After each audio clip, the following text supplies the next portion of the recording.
Azərbaycan Kiyevdəki səfirliyinin vurulması ilə bağlı Rusiyaya nota verib.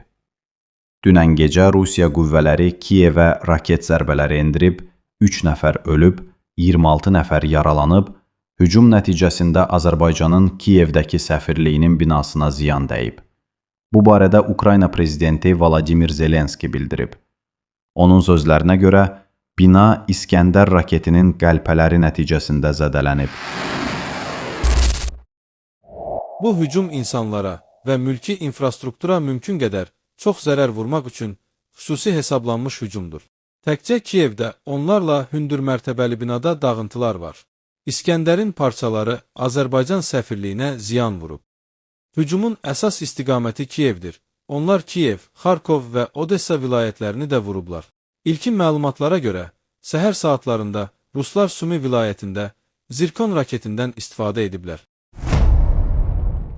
Raketlərdən biri birbaşa diplomatik nümayəndəliyin ərazisinə düşərək, səfirliyin yerləşdiyi binanın bir hissəsinin divarı dağılıb, pəncərələri sınıb.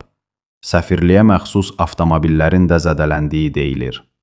Ukrayna dronları isə ötən gecə Rusiyanın Qara dəniz sahilindəki Novorosiysk şəhərinə hücum ediblər.